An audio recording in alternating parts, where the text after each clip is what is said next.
Para sa panibagong taon ng kaalaman at inspirasyon, ang Layag Weekly Waves ay magbabalik para sa ikalawang yugto. Sama-sama nating pagnilayan ang mga kwento ng tagumpay, hamon at pagbabago na nagbubuklod sa ating komunidad. Abangan ang mas makabuluhang talakayan at mas makulay na paglalayag. Magandang araw mga suking tagapanood. Muli, inihahandog ng DILG Local Governance Regional Resource Center 9 ang Layag Weekly Waves. Ang Layag Weekly Waves ay isang lingguhang recap ng mga balita, programa at aktibidad ng kagawaran na naglalayong magbigay ng mahalagang impormasyon at inspirasyon para sa ating mga pamayanan.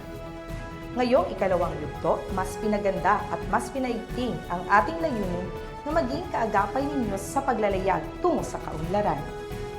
Ako po ang inyong lingkod, 𝗕R𝘆𝗴 Statistician 1 mula sa Local Government Monitoring and Evaluation Division.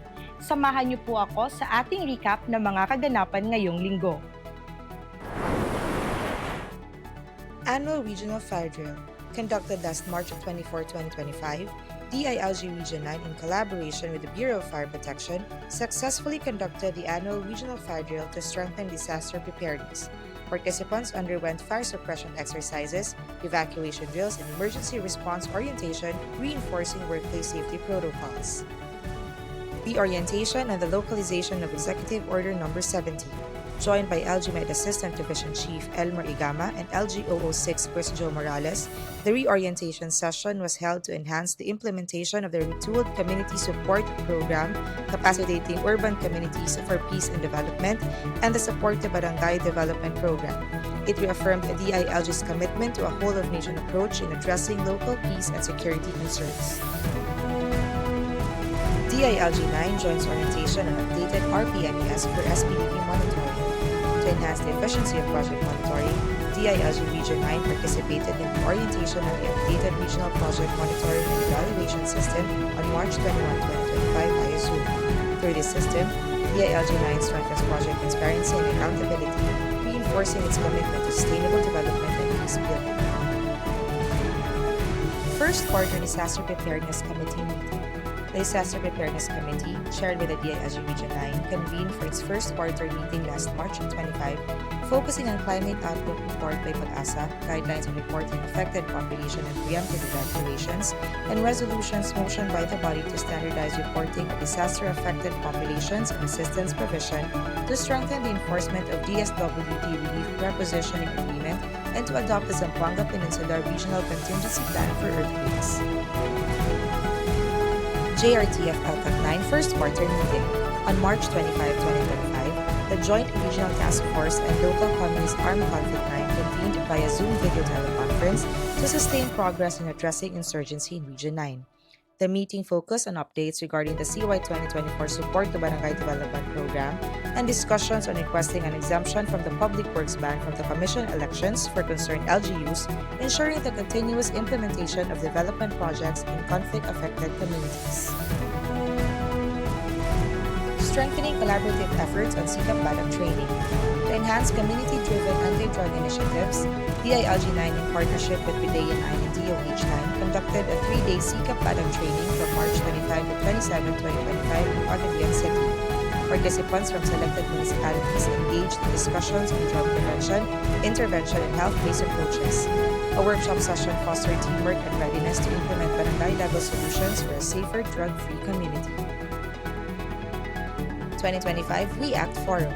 DILG 9 spearheaded the 2025 Women and Everyone Acting Towards Change Forum last March 26, promoting gender-responsive governance. The event featured discussions on gender equality policies and successful local initiatives bridging the gender gap, highlighting best practices of LGUs Dipolog and Isabela, and a call for equality and representation as emphasized by Area Manager Jeffrey Gumison of the Agri-Aqua Development Coalition in Mindanao, a non-government organization that plays a huge role in shaping participatory governance in Mindanao. CSI's activities in Cagayan City. A citizen satisfaction index system focus group discussion was conducted in Pagadian City, gathering feedback from civil society organizations to improve local government service delivery. The FGD report was presented during the utilization conference and may be utilized by the local resource institutes and LGUs to formulate projects that aim to address the service delivery gaps identified in the CSIS results. The DILG may fund chosen projects through the DILG Technical Assistance Program and the Civil Society Participation Fund under the CSO People's Participation Partnership Program framework. 50th Layag Discussion Series. In celebration of women's empowerment and inclusive leadership, the Department of the Interior and Local Government 9 spearheaded the 50th Layag Discussion Series with the theme Closing Gender Gaps, Women in Governance on March 26, 2025, where Attorney 𝗥𝗔𝗗𝗏𝗪 and Ms. Audrey Basas-Cabato empowered women in local governance, engaged in meaningful dialogues to reinforce the commitment to mainstreaming gender and development in local governance, ensuring a more inclusive and equitable future. QMS Organization Level Management Review. In adherence to ISO 9001:2015 standards, the National QMS Management Review for FY 2025 was conducted on March 27, 2025, chaired by Undersecretary 𝗟𝘆𝗴 The review assessed the effectiveness and relevance of the department's quality management system, ensuring alignment with strategic objectives and continuous process improvement. NIA 9 Convergence Meeting. The National Irrigation Administration 9 held a convergence meeting with DILG and other agencies to align irrigation projects with local economic development strategies. Orientation on Water Utility for Salud. DILG Region 9 participated in the orientation on the Accelerated Water Supply Project in selected areas and financial sustainability held from March 26 to 28, 2025 in Cebu City. The initiative, supported by the World Bank and the Coca-Cola Foundation, aims to improve water supply access and enhance the financial sustainability of water service providers. For Region 9, the project will be implemented in the province of Cebu to address investment and institutional gaps in water and sanitation services. LTIA Regional Table Assessment and Awards Committee Reorganization. The Regional Awards Committee, composed of representatives from the Department of the Interior and Local Government 9, Police Regional Office 9, Liga ng mga Barangay, DOJ Regional Prosecutor's Office, and 2 representatives from accredited civil society organizations, wrapped up their search for the best 𝗵𝗆 𝗪𝗏𝗪 in the region last March 28 to 30, 2025. This annual search recognizes outstanding 𝗵𝗆 𝗪𝗏𝗪 who contribute significantly to Katarungang Pabarangay, the local justice system that promotes peace and resolves conflicts within communities. Ngayon naman, ating silipin ang mga aktibidad sa iba't ibang bahagi ng rehiyon sa segment na News from the Field.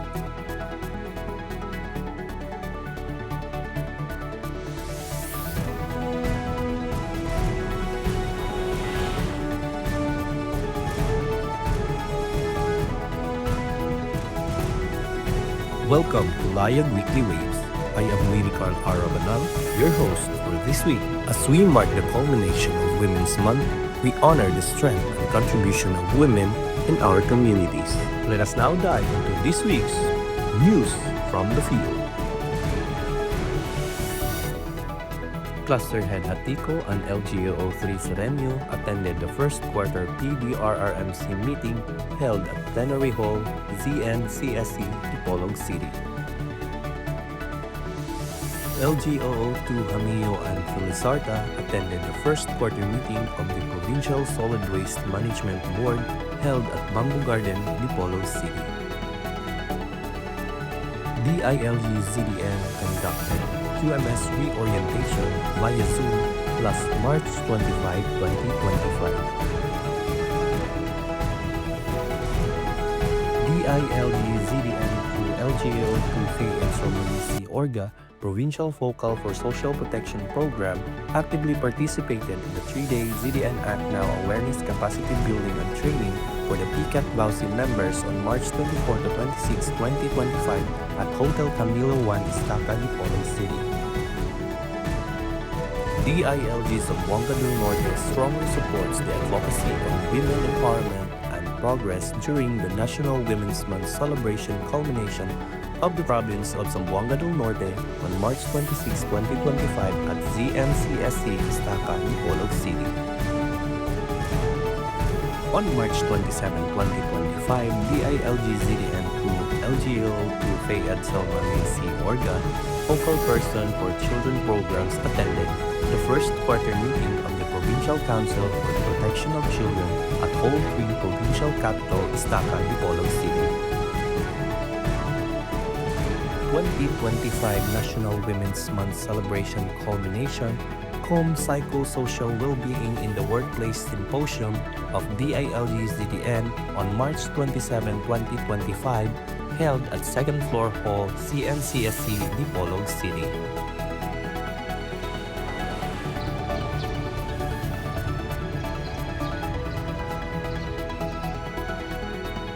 Thank you for joining us on this week's Layag Weekly Waves. Catch you next week for more updates of the news from the field.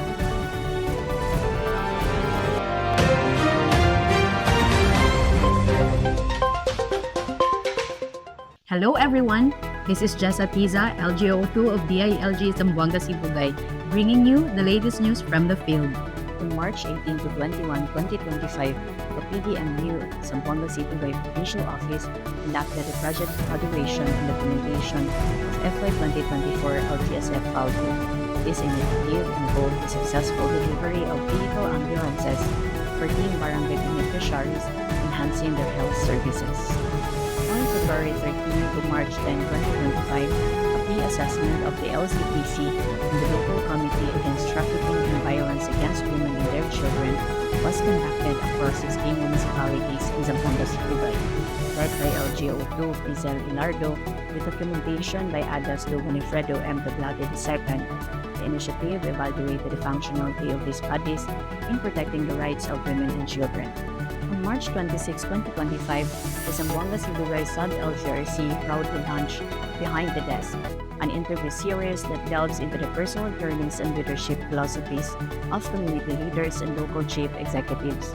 Through candid conversations, this initiative highlights their dedication to good governance and vision for a better community. Stay tuned to the pilot episode. On March 28, 2025, Pastor Head Pinoni 𝗟𝘆𝗴 attended the first quarter Provincial Rabies Prevention and Control Committee and Stakeholders Joint Meeting on behalf of DILG Zamboanga Sibugay Provincial Director 𝗪𝗆𝗪 held at Rodriguez Resort, Barangay 𝗪𝗆𝗪, Zamboanga Sibugay. The meeting focused on the 2025 Rabies Awareness Month celebration and the enhancement of the province's anti-rabies program.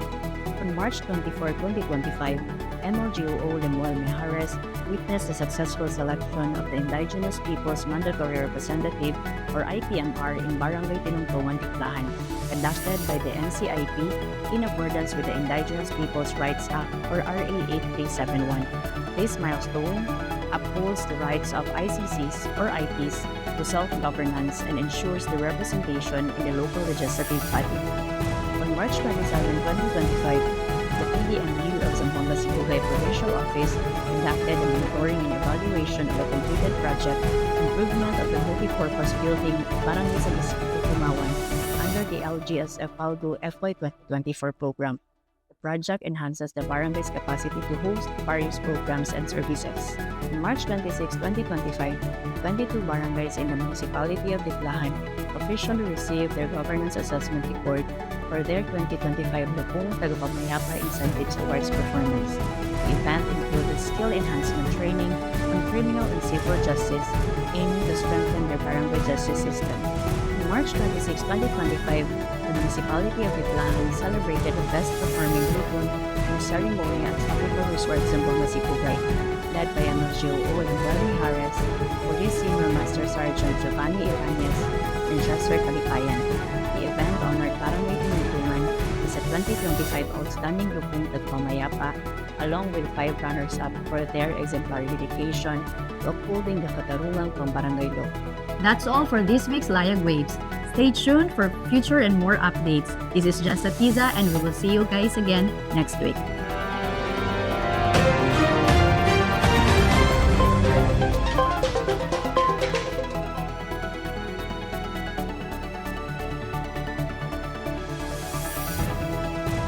Hi, you're watching another episode of the DILG 𝗵𝗀𝗪𝗃𝗀𝗏 𝗪𝗃𝗃𝗀𝗏 𝗪𝗃𝗃𝗀𝗏. I am currently 𝗟𝘆𝘆 a student intern at St. College, bringing you the key highlights of this week's 𝗓𝗏𝗃𝗀𝗏.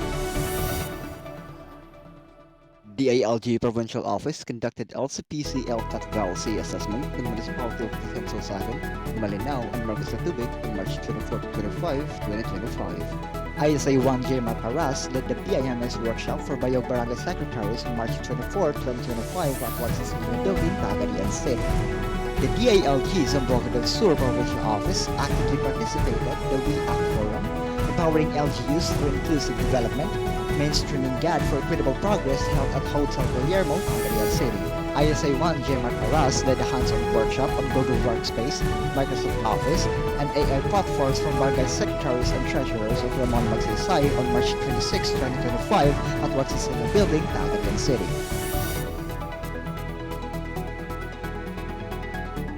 PDMU engineers, Engineer John Edward Abordo and Engineer Rome Oliver Perez with MLGOO Amelia Fernandez inspected the Bulawan to Sayog Farm to Market Road under the DTI Rapid Growth Project. The DILG Dominguez Field Office conducted a 3-day 2025 SGLGB on-site assessment on Barangay Maylag, Libertad, Caridad, Itran, San Pablo, and San Pedro on March 25 to 27, 2025. The LGU Dominguez, in coordination with the DILG Local Office, BNP, BFP, 3rd Infantry Battalion Charlie Company, conducted 4 batches of capability enhancement skills training for the barangay families from different barangays of Dominguez on March 24 to 27, 2025. DILG Malabi Field Office joins the first quarter meeting of MDRMMC on March 24, 2025. The DILG Malabi Field Office launches their Barangay Governance Performance Tracking System, also known as BGPT, on March 25, 2025. DILG Malabi Field Office joins the first quarter Barangay Val Desk and Kasabahay Desk Officers Meeting orientation on RA 11862, Expanded Anti-Trafficking Persons Act of 2022. The DILG Cagayan Field Office conducted a training workshop on Barangay Development Plan formulation on March 24, 2025. Conducted the focus group discussion with the civil society organization in Cagayan City and utilization conference for the citizen satisfaction in the system of LGU Cagayan on March 26, 2025. On March 26, 2025, Barangay Secretaries and Treasurers joined a DILG-led computer literacy training on MS Office, AI, and Google Workspace led by ISA 1 𝗓𝗪𝗪𝗏𝗪𝗏. On March 26, 2025, MLGOO Catherine Herrera Atsay awarded the winners of the 2025 NWMC Mobile Photography Contest. DILG Ramon Magsaysay facilitated an MS Excel or Google Sheets training for barangay treasurers led by an MSU BOO intern to enhance financial data and report management. A hands-on workshop on the Barangay Information and Governance Systems, or also known as BIGS, trained 27 barangay secretaries on March 27 to 28, 2025 at Hotel Guillermo, Cagayan City. The DILG Bayog Field Office conducted a workshop seminar on Barangay Information Governance Systems, or also known as BIGS, municipal rollout of Barangay Information Management Systems, or BIMS, on March 24 to 26, 2025. Special meeting on peace and order children-related issue at Sitio Sumilong, Barangay Nian, Dinas, Zamboanga del Sur, on March 26, 2025. On the same day, the DILG Dinas Field Office conducted a special meeting for the data harmonization, DCFLGA preparation. On March 24 to 28, 2025, the DILG Dinas Field Office conducted a training on strengthening institutional capacities of the City of Padak held on Chandler Suites, Cagayan City.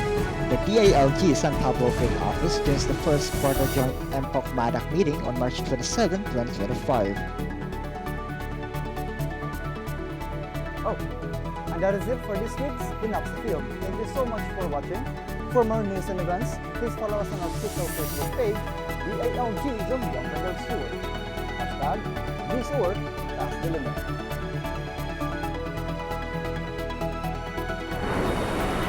Buenos dias, assalamualaikum. This is 𝗓𝗏𝗪𝗃𝗀𝗏 Pagaliwangan, live from the happy city of Isabela, and I will be presenting you the DILG Isabela City activities for this week. DILG Isabela City, as the POC Head Secretariat, attended the recent Joint City Peace and Order Council and Anti-Drug Abuse Council meeting held at 𝗕𝗏𝗄𝗏 Restaurant, Isabela City. As chair of the City Validation and Assessment Task Team for Calinisan, the DILG Isabela City convened its members, including the PNP Isabela City Police Station, Bureau of Fire Protection, Office of the City Administrator, and civil society organization to prepare for the upcoming Calinisan assessment, which is scheduled on April 2 to 4, 2025. In preparation for the Calinisan cleanup activity, si LGRRC 𝗟𝘆 and LGRRC 𝗟𝘆 met with Barangay Baluno, which has been designated as a showcase barangay for the initiative next week. The meeting focused on finalizing logistics, mobilizing community volunteers, and ensuring that Barangay Baluno meets the standards set for the cleanup program. At yan po ang mga balita hatid namin ngayong linggo. Muli, manatiling nakatutok, makilahok at makialam. Samahan kami muli sa susunod na linggo para sa mga balita at kwentong mahalaga sa inyo. Ito ang Layag Weekly Waves, ang inyong kaagapay sa kaalaman at pagbabago. Padayon sa Paglayag Rehiyon 9.